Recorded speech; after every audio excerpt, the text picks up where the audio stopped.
Merci de nous recevoir chez vous, mesdames et messieurs, bienvenue dans une page d'histoire consacrée aux premières femmes soldats qui ont intégré l'armée de la République démocratique du Congo, jadis un domaine réservé aux masculins. Grâce à leur détermination et leur courage, elles sont devenues aujourd'hui des générales ou générales à la retraite. Chacune d'entre elles a une histoire à relater. Suivons. Je suis le général de brigade retraité Bolingo Lesser Ndou Marie.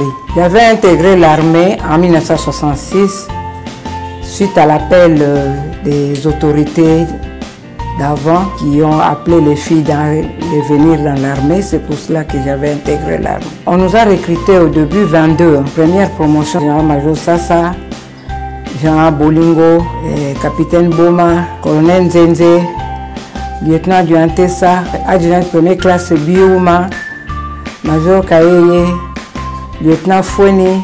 En 1962, moi j'ai fréquenté l'école officielle. Il y a un officier qui était venu recruter les gens pour aller à l'école des cadets. J'avais demandé à ce colonel-là, il était lieutenant, si je pouvais aussi aller dans l'armée. Il m'a dit non, les filles ne peuvent pas aller dans l'armée. Et voilà, en 1966, quand on a eu l'appel, je suis allée. Et puis on a commencé les entraînements pour parachuter. On a fait l'entraînement au sol, c'est-à-dire que l'entraînement se fait au sol comme vous allez faire dans l'avion.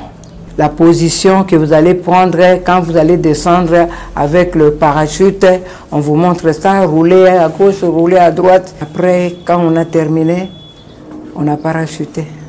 Je me nomme Sassa Micheline, général-major et secrétaire général honoraire des anciens combattants. C'était en 1966 et nous avons appris par la radio, les journaux, on était en train de recruter des filles pour devenir des parachutistes au centre d'instruction des parachutistes en Djili. Actuellement, c'est le camp Seta. Nous avons couru là-bas au camp Seta. Moi-même, je suis fille de militaire. Je suis née dans un camp militaire, au camp Roi Léopold II. Actuellement, le camp Kokolo. Et car mon père fut militaire de la force publique. Et la vie que j'avais connue dans le camp militaire à cette époque-là m'a poussé, moi aussi, de faire ce métier-là. Un jour, d'être comme les militaires que je voyais à cette époque-là. D'abord, quand on est arrivé au camp CIP, centre d'instruction des parachutistes à cette époque-là, on a passé des tests médicaux. D'abord, il y avait 2 tests là, pesaient au moins 50 kg de poids et ne pas avoir les pieds plats. Là, vous restez et vous continuez les autres examens médicaux. On nous a lancés au terrain d'entraînement pendant 3 semaines. Et tout ce qui devait se passer pendant qu'on sera dans l'avion, on le faisait d'abord à terre. Il y avait des différents passages d'exercices à faire. Et seulement à la fin, on nous dirigeait vers l'aéroport militaire pour commencer les sauts. Les premières femmes militaires de notre armée étaient des femmes parachutistes. Je m'appelle Bomwenda Mangoy Frédéric, général de brigade. Nous avons intégré l'armée depuis les années 66. On était encore jeunes. On cherchait les filles pour entrer dans l'armée, dans la police. Il y avait un appel, on recrutait, et puis on venait même dans les écoles. On cherchait les filles intelligentes qui voulaient vraiment faire ce métier-là. Ce qui m'a poussé, je voulais vraiment essayer. Et puis à cette époque-là, on parlait déjà de médecins féminins. Et quand j'étais encore jeune, j'avais mon oncle qui était maître. Je partais chez lui chaque fois en congé. Et quand je le voyais avec les élèves, et puis mon ambition était de devenir un jour maîtresse. Mais et puis après, quand on a commencé à recruter le fils dans l'armée, dans la police, mon père m'a demandé si je pouvais. Moi j'ai dit oui, je peux essayer. À cette époque-là, c'était à l'Équateur. On était encore tout jeunes là, et à l'école, dans les humanités vers la fin. Je me suis inscrit et puis nous étions à 12. On a demandé à ce qu'on puisse venir à Kinshasa pour la formation. C'est alors que nous sommes venus pour la formation à Matete. Toujours en 1966, hein. Pour la police, nous sommes de la 2e promotion. Il y en avait déjà qui étaient à cette époque, qui donnaient des cours à l'école maternelle au Kan Fungula là-bas. Mais nous sommes venus la 2e promotion pour vraiment le métier de la police. Quand on a terminé, nous avons fait 9 mois. Et après les 9 mois, nous sommes devenus agents de police de première classe. Nous sommes partis, on nous a donné les brevets après les 9 mois et on était obligés de rentrer dans nos provinces respectives.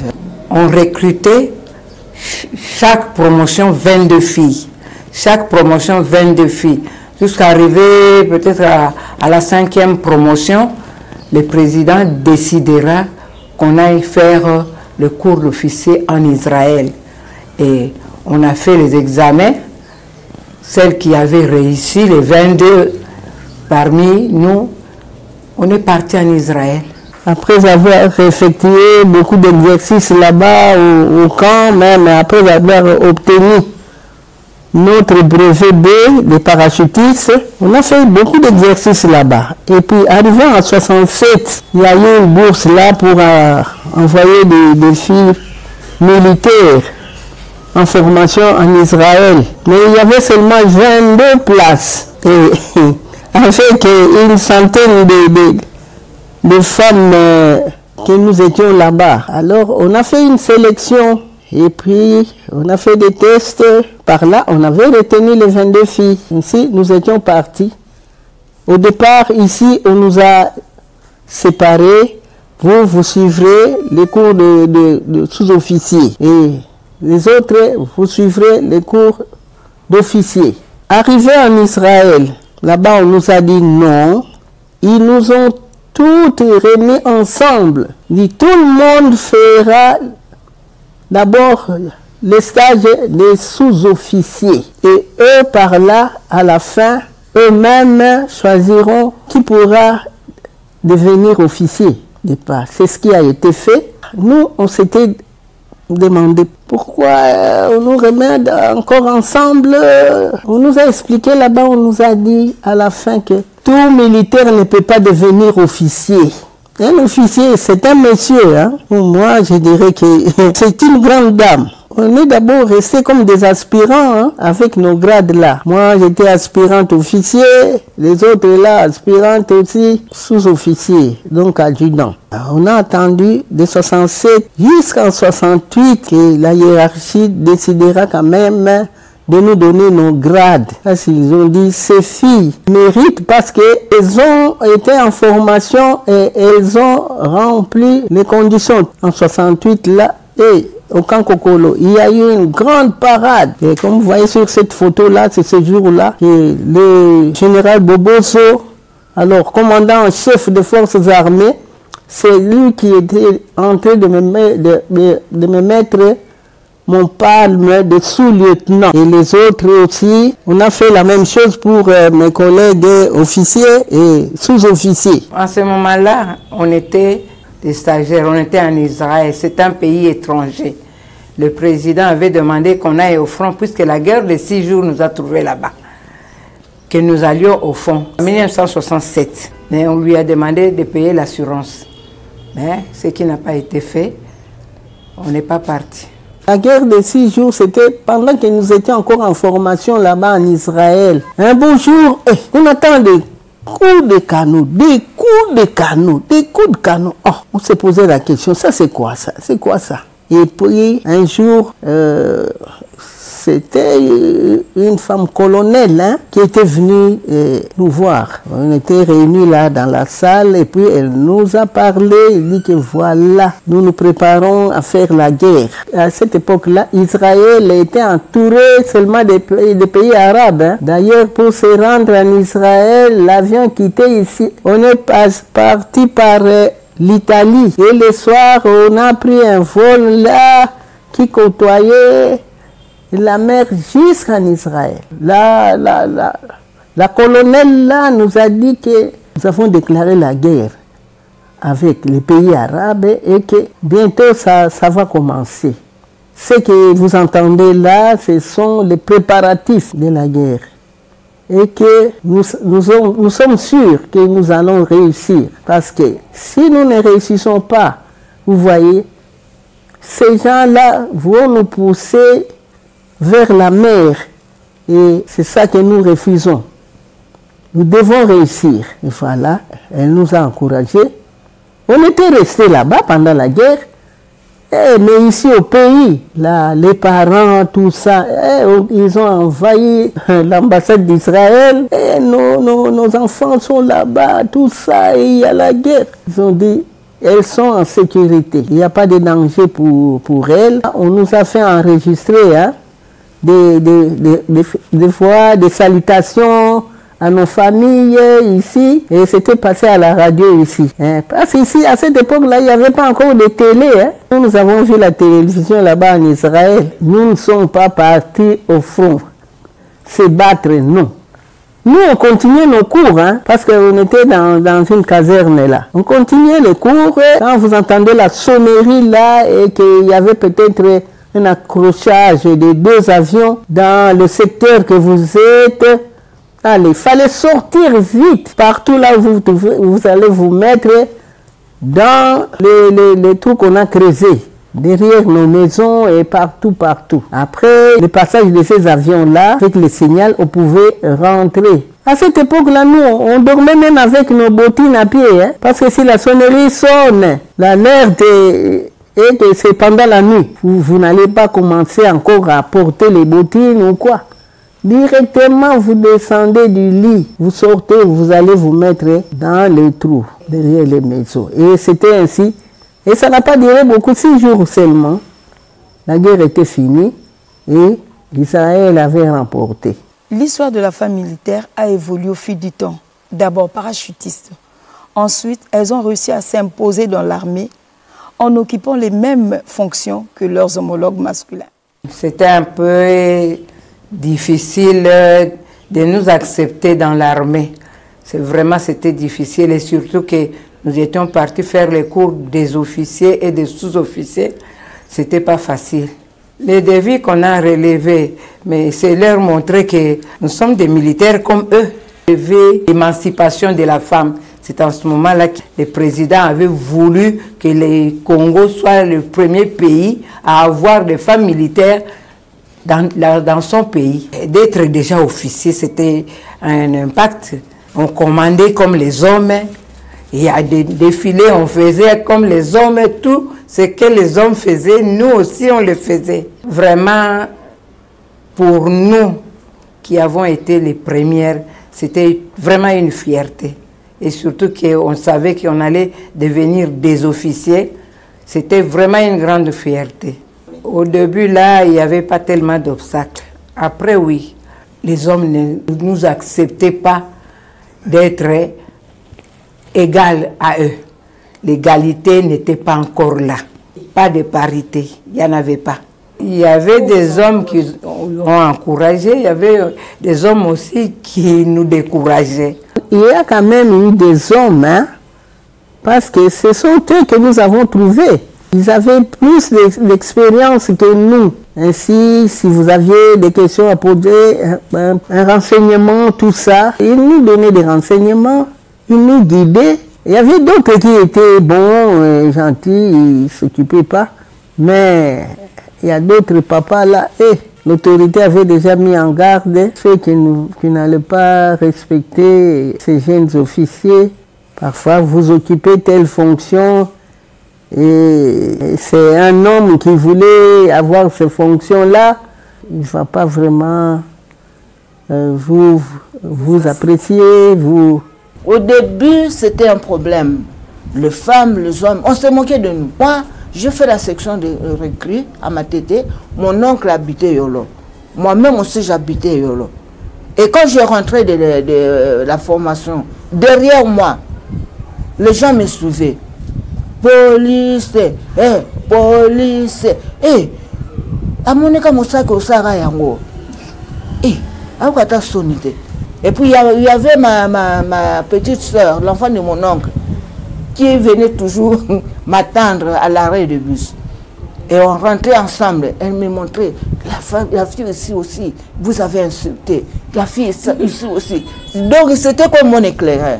Mais moi je me disais, bon, je vais dire, mais non, ils sont en train de venir. Hein? Il y avait des obstacles, on se moquait de nous. Là je vous dis, peut-être les autres, hein, mais moi, à Yolo, là, on se moquait de moi. Yolo Sud, hein, près de Maître Taureau, là. Je dirais que l'impact était positif, parce que pourquoi il se disait, mais il y a des médecins à l'hôpital, il y a des enseignants, il y a dans des domaines. Et puis ça coïncidait surtout avec l'époque de la période de l'émancipation de la femme. Et là, on nous a encouragés. Il y a des gens qui étaient gentils, oui, dans l'armée. Décourager, c'était un peu trop dire. Mais si, par exemple, pendant les exercices, peut-être on demande de courir, vous ne parvenez pas. Mais on peut rire, dire que tellement, ok. Mais dire que qu'est-ce qu'ils sont venus faire. Il y a de ceux qui le disaient. Mais il y a de ceux qui nous encourageaient aussi à qu'elles viennent, oui, on va travailler ensemble. Et ils ont trouvé aussi que, voilà, il y avait quand même des femmes qui pouvaient aussi faire quelque chose. Partout, c'est la formation. Si vous faites bien votre formation, il n'y a pas d'obstacle. Moi, je le dirais. Si vous vous comportez bien, vos camarades hommes vous considèrent aussi. Oui, on va vous considérer. Ah, vous voulez faire ça, ouais, Freddy, viens, on part. Ah, c'est ça.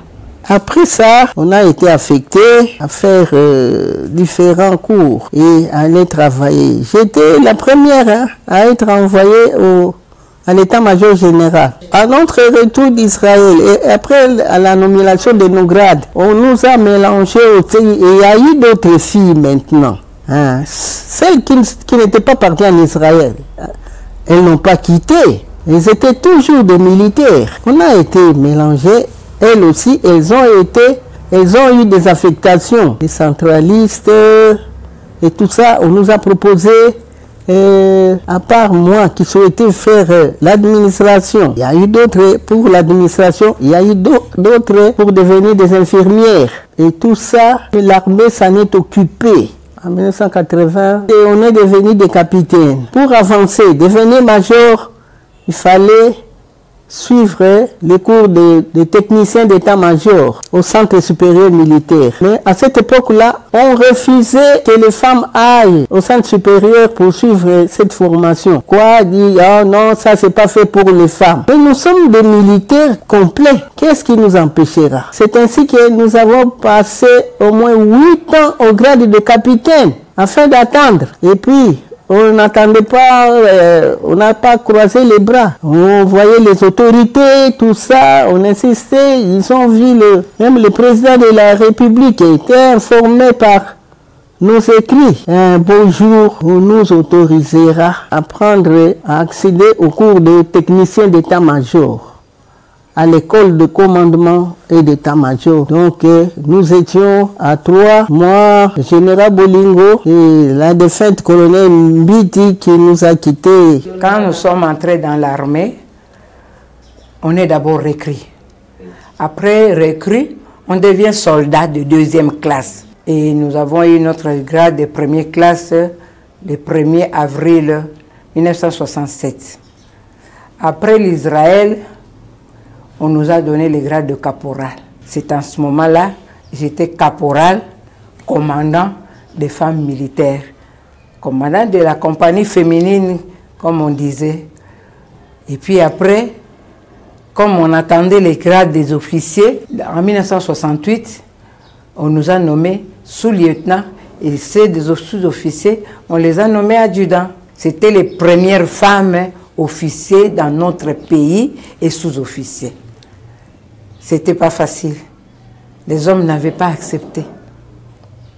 Et surtout qu'on était jeunes. En 1972, nous sommes devenus des premiers lieutenants et d'autres, les adjudants de première classe. Il y avait eu un petit temps mort en 77. On nous a nommés capitaine. Et pour devenir major, il faut aller à l'école des techniciens d'état-major au Centre supérieur militaire. On a passé les examens. On était au nombre de 6. Bon, il y a 2 qui n'ont pas satisfait. On est resté 4. À 4 là, il y a une qui nous avait laissé dans la première phase compte tenu de la santé. Et nous avons terminé à 3. Dès que nous avons terminé, on nous a donné le grade de major. Le général Sassa, alors major. Le colonel Mbiti, alors major, paix à son âme. Et moi, le major Bolingo. On est rentré on les a donné d'autres unités, mais moi, comme j'étais dans l'unité médicale, je suis rentré à l'unité médicale. En 1991, on nous a nommé lieutenant-colonel. Nous sommes rentrés. Après 6 mois, voilà, il y a une formation là, il faut devenir des sergents et tout. Nous avons encore essayé de faire un concours et nous sommes revenus. Cette fois-là, nous étions en 6. On est venu, on a fait 9 mois. Après les 9 mois, nous sommes sortis des sergents. Et là encore, voilà, il y a une promotion, il faut devenir des officiers de police. Là, nous sommes sur des sergents comme officiers de police judiciaire à compétences restreintes. Et maintenant, il faut qu'on nous forme encore ceux qui pouvaient le faire pour devenir officier de police judiciaire, OPJ, à compétences générales. Et nous sommes passés par là, on a fait un concours, on a réussi, j'ai réussi. C'est alors que j'ai fait ça pendant 18 mois, à ma tête toujours. J'ai terminé, je suis devenu adjudant. Après, commissaire de police adjoint, on nous a affectés. J'étais d'abord affecté, vous voyez, là, au commissariat central, là où maman et moi, Soudmika, j'ai travaillé là-bas. Et j'étais fier, hein, commandant au PJ. Et à cette époque-là, on nous obligeait, en tant qu'OPJ, et un OPJ est censé avoir établi 30 PV à raison de 2 ou bien 1 PV par jour. On les faisait. Après là, j'ai terminé. Je suis allé, on m'a envoyé au commissariat de Kinshasa comme commandant second. De commissariat adjudant, hein, équivaut à l'adjudant pour que vous puissiez bien comprendre. Après là, on m'a envoyé à Barumbu. Là, j'étais titulaire, commandant. La commune de Barumbu, j'ai dirigé. C'était vers les années 68-69. Et là, je travaillais. Après, on m'a envoyé au camp Fungul. Au camp Fungul, là, comme chef bureau S2 de la ville de Kinshasa. Le camp Fungul, les gens qu'on arrête aujourd'hui, j'ai travaillé là-bas. J'étais adjudant. La BCRS à cette époque-là régnait. Il faut travailler. Si vous êtes là-bas, vous allez voir une voiture, avoir tout. Alors, je suis allé voir notre chef de la police, le général Singa. Je lui ai dit, sa femme, elle avait une femme belge là, je crois. Je suis allé le voir. Je dis, de dire à son mari que je veux qu'il m'affecte. Parce que le général Singa habitait quelque part ici, hein, vers le palais de Marbre là. C'était facile d'aller le voir. C'était notre passage obligé. Alors, il m'a... Vous voulez voir le général, pourquoi? Non, je vais aller travailler à la BCRS. Sa femme qui me dit, non, il va accepter. Comme vous êtes intelligent, on avait fait un travail là avec sa femme. Et elle avait apprécié le travail. Et puis elle dit, non, non, il faut aller. Et puis comme il y avait mes copines, mes amis, avec qui on a étudié ensemble, qui étaient là-bas, il avait une villa. Alors je suis allé voir les gens. Moi je suis venu, je vais aller travailler à la BCRS. Pourquoi? Vous voulez aller à la BCRS pour aller voler? Vous voulez avoir des voitures comme les autres? Est-ce que vous connaissez comment est-ce qu'ils arrivent à trouver ça? Si vous m'aviez demandé d'aller étudier au centre supérieur militaire, là, c'est facile. Mais pour aller à la BCRS, là, niet, va chez toi. J'étais gêné. Voilà, on vous répond comme ça. Je suis rentré à la maison. Là, j'habitais Badiani. Nous sommes les premiers habitants de Badiani. Je suis allé à la maison et puis je me suis dit, ah. Et puis j'avais un voisin qui est personnel, qui étudie aussi au centre supérieur militaire. Très intelligent. Il habitait au village 06, moi au village 07. Je suis venu le demander. Ah, j'ai demandé au général d'aller à la BCRS, mais maintenant il y a un concours, il a refusé. Il me dit qu'il faut que j'aille au centre supérieur militaire. Comment ça se passe là-bas? Il me dit non, Freddy, je te vois vraiment très intelligente. Si tu partais là-bas, tu vas réussir. Il y a des gens là-bas, tu vas réussir. On ne va pas te sticker parce que chaque fois après, on sticker, hein, vous savez sticker. Vous savez, vous faites un examen et après, si vous échouez, et puis on vous fait partir. Vous allez réussir, on va vous encadrer. Alors maintenant, il y a un concours, on va faire le concours, on va voir. On essaie toujours. Après 2 ou 3 mois, on a programmé le concours. C'était pour toute l'étendue de la République. Et on était nombreux là. Moi, j'étais seul. Sur l'effectif de 280, je crois, hein, on a retenu 70 personnes. 70 candidats. Moi aussi, j'étais retenu, j'étais 44e sur la liste. J'ai commencé ma formation. Et quand j'ai commencé la formation, là, je fais 24 mois. Et puis là, mes collègues m'appelaient Miss. Ils m'appelaient Miss parce que si on passait l'examen de Miss, ce n'est que moi qui allais reçu. Parce que moi, je remplissais les conditions pour devenir Miss. Et moi, j'étais seule. Avec une femme, et ce n'est qu'elle qui pouvait être Miss, pas les autres. De 70, nous sommes restés 44. Et là, il y avait les Belges, les formateurs.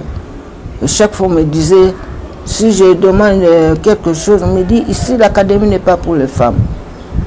Si vous saviez ça, il ne fallait pas venir.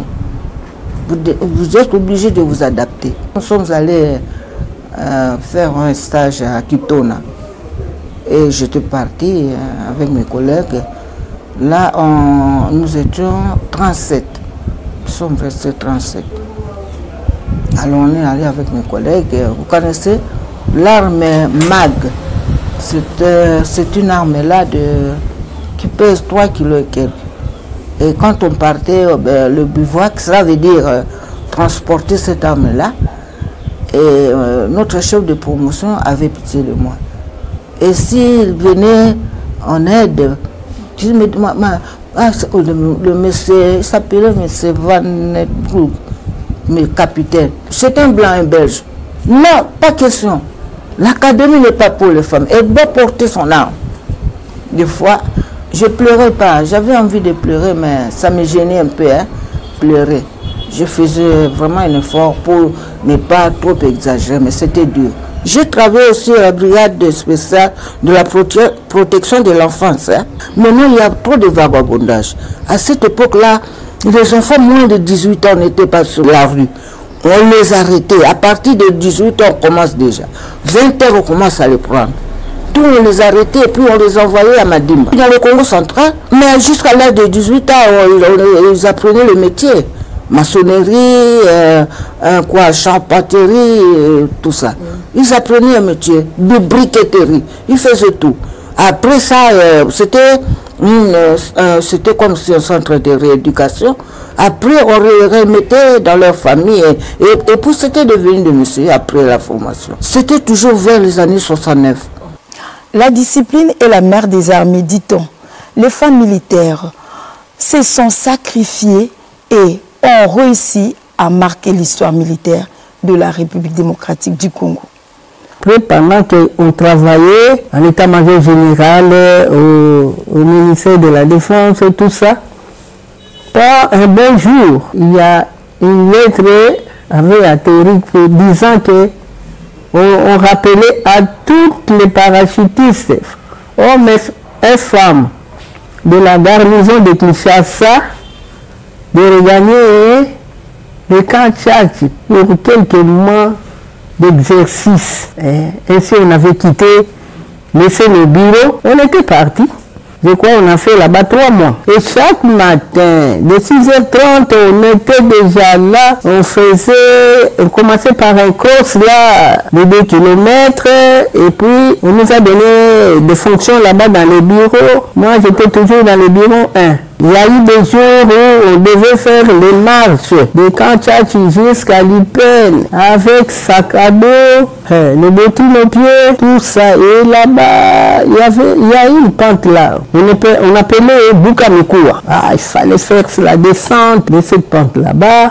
Et puis aller remonter et redescendre encore. Et puis il y a quelques jours où on programmait aussi des tirs. Alors on s'est rendu, je ne sais pas si cette chute-là existe toujours, chute de la Lukaya. Oui, de ce côté-là, on allait faire nos tirs. Et puis on regagnait le camp. Beaucoup de civils nous félicitaient, même en route là, particulier s'arrêter. Si vous êtes en tenue, vous vous rendez où? Si c'était vers sa direction, vous vous prenez gentiment. J'ai fait aussi à l'école de chef de peloton, quand il y a eu fusion de la police et de la gendarmerie. Nous sommes allés à Seta. Nous avons passé 2 mois de formation là-bas pour la formation militaire. Et puis nous sommes allés à Ito, dans le Bandung, dans une mission catholique comme ça. Et on nous a hébergés là-bas. C'était à 18 km de Bandung. Là, nous avons fait aussi 2 mois. Et puis j'ai aussi le brevet de chef de peloton. Je suis rentré maintenant au centre supérieur militaire et on a terminé. On nous a affectés. Je travaillais à la brigade routière en tant que sous-lieutenant. Là, il y a eu la fusion de la gendarmerie et de la police. C'est vers le studio Guy là. Il y avait un bureau de la police routière sur le boulevard. Comme bureau, chef bureau de là, je suis venu sur l'avenue du 24 novembre à l'inspection de la police. J'ai travaillé au bureau instruction, bureau circulation. On examinait pour l'obtention du permis de conduire. De là, je suis allé travailler aussi au bureau instruction à l'état-major de la police, aux environs du palais du peuple là. Après, il y a eu la création de la garde civile. Voilà. Je suis allé à la garde civile pour encadrer les filles. Je les ai encadrées aussi. Même à la gendarmerie, j'avais encadré aussi les filles. Là, c'est vers l'année 91, je suis devenu nommé major. Major. Après, lieutenant-colonel, au grade de lieutenant-colonel, vers 96 là, on m'a envoyé comme commandant de détachement, garde civile à Matadi, jusqu'à l'entrée de l'AFDEL. L'AFDEL est venu en 97. C'était à ce moment-là, nous tous, nous sommes devenus des commandants. Commandant, et les commandants, nous des commandants, on ne savait pas qui était officier supérieur, qui était officier subalterne. Il n'y avait pas de différence. On était comme des maïs. Alors, en 2001, on nous a remis nos grades. Et moi, j'ai été remis au grade de lieutenant-colonel. En 2004, je suis devenu colonel. J'ai commencé à travailler, il y a des fonctions que j'ai assumées aussi, pendant tout ce temps que je suis entré dans l'armée. En 2013, on nous a nommé général. On était à 3.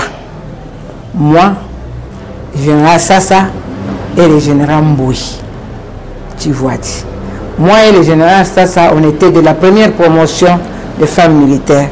Le général Mboui était de la promotion de 1975. Nous avons encadré aussi les filles de la division Camagnol avec le général Boulingo. Elle était notre S1. Celles qui sont devenues des généraux comme nous, et puis les autres plus gradés que nous, c'est ça l'armée. L'AFDEL nous a trouvé des gardes civils. Et quand j'étais à Matadi, j'étais commandant garde civile Matadi. Il y avait aussi la gendarmerie. Quand l'AFDEL est venu, il n'y avait plus, rien n'existait. Il n'y avait pas la police, il n'y avait pas la garde civile, il n'y avait pas l'armée. La générale Bolingo est venue ensemble, nous étions là, des commandants sans grade. J'allais travailler déjà au camp Kokolo. J'étais avec elle, et puis on a travaillé presque une année. On est venu encore me contacter, toujours par des PMF, personnel militaire féminin, mais pour me dire que mais pourquoi vous êtes resté à la maison? Venez, on va travailler, nous avons besoin de vous. Vous les jeunes hein, qu'on avait encadrés au camp CETA.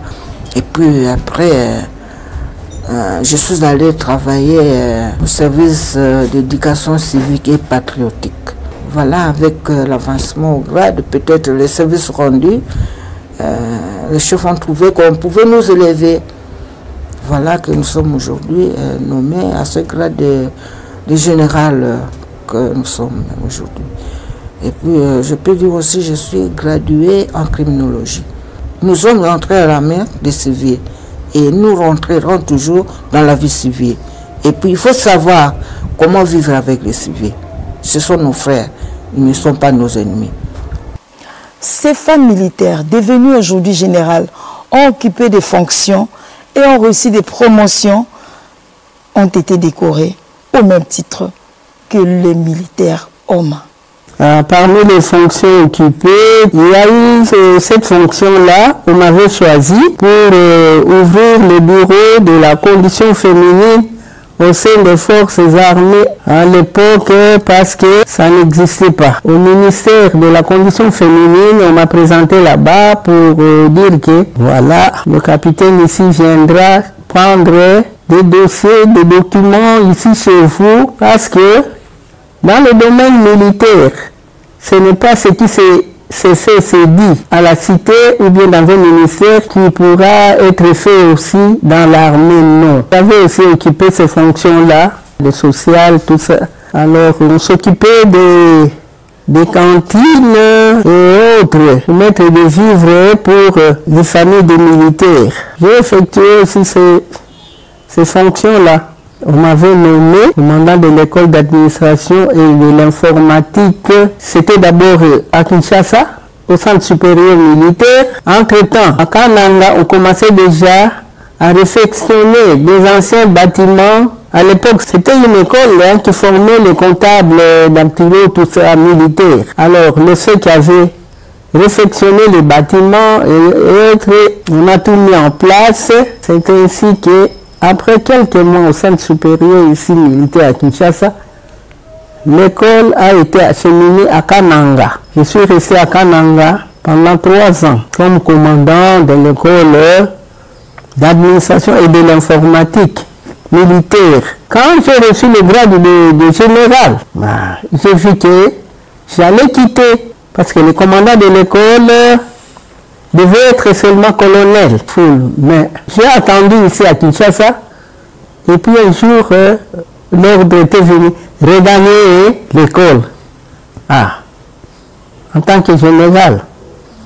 Ok, j'ai regagné Kananga, j'ai regagné mon école. À la promotion là qui allait commencer, je leur ai dit que bon, je commence avec vous, mais je ne pense pas que je finirai avec vous. Car mon grade ici ne le permettra pas. J'étais resté jusqu'à la fin de cette promotion-là. Et c'est à la fin que la hiérarchie m'a rappelé ici à Kinshasa en me confiant les fonctions de secrétaire général aux anciens combattants. C'est au niveau du ministère de la Défense. Et après, on commençait à nommer les généraux, il y en a maintenant beaucoup. On a eu des médailles, des anciennetés, des mérites. Ça, c'est pour 10 ans de service rendu. Ici, 15 ans. Et l'autre, c'est 30 ans. Cordon héros Lumumba Kabila. Ici, c'est l'insigne de parachutage. On appelle ça Wings. Et ici, le foudre du technicien d'état-major. Maintenant, c'est plus technicien d'état-major, c'est diplômé d'état-major. Nous sommes des techniciens d'état-major. C'est le grade du général de brigade, une étoile. Aujourd'hui, les femmes font carrière dans l'armée, brisant ainsi tous les stéréotypes et surmontant divers obstacles. Leur contribution renforce l'armée congolaise de plus en plus inclusive. Aux jeunes filles et femmes d'aujourd'hui, je leur demande de venir, de regagner l'armée. Tout ce que d'autres filles ou femmes font à la cité, non, ce n'est pas vraiment intéressant. Je vous conseille de venir rejoindre l'armée. L'armée n'est pas faite seulement pour les hommes. Nous, les femmes, aujourd'hui, nous devons aussi montrer aux hommes que nous sommes capables de faire ce qu'ils font. Il y a beaucoup de formations dans l'armée. Venez-y et vous allez vous-même voir et vivre ça. Au lieu de passer votre temps là, faire seulement les maléois, il y a de la place pour tout le monde. Vous serez vraiment intéressé et vous allez aussi aimer, si vous y entrez, comme moi j'ai aimé ce métier. La première dame m'a élevé en me donnant un diplôme d'honneur parce que dans le secteur militaire, quand elle s'était renseignée, et c'est mon nom qu'on lui a donné, arrivé au grade de lieutenant-colonel, elle était seule et puis j'ai occupé de bonnes fonctions. 6 mois, je suis arrivé jusqu'au grade de général. Est-ce qu'il y a un décalage? Il n'y a pas de décalage. Donc la route est ouverte pour tout le monde. Qui vont nous remplacer? Ce sont ces filles-là qui viennent dans l'armée. Je les encourage de venir dans l'armée. Les parents, d'autres parents disent que l'armée, c'est la mort. Est-ce que tous ces gens qui meurent ici au Congo meurent dans l'armée? Non. Meurent en tant que militaire. La mort est partout. J'encourage les filles, les petites filles, qu'elles viennent. S'ils ont besoin de conseils, je suis là, à leur disposition. Il y a des gens qui croient que aller dans l'armée, vous êtes devenu Bastia Bakonsi. Batuya Bakonsi. Non, on est dans l'armée. Moi, je suis général. Je suis général comme un général homme. On se marie. Nous les encourageons à venir.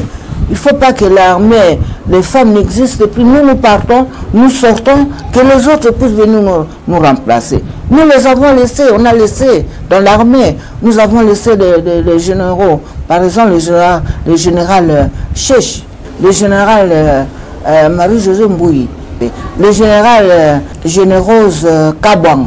Ce sont des responsables.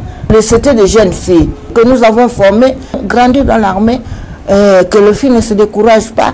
Il faut se retrouver parce que mes fils, que les 3 noms que je viens de citer là, se retrouvent déjà, ce sont des grands responsables dans l'armée. Si vous méritez dans l'armée, si vous êtes intelligente dans l'armée, vous avez vos droits comme tout autre militaire, comme les hommes. La présence des femmes militaires dans l'armée a eu un impact positif qui n'est plus à démontrer. Elles se retrouvent sur les champs de bataille aux côtés de leurs homologues masculins. Intéressant, n'est-ce pas? Leur courage, leur détermination continuent d'inspirer.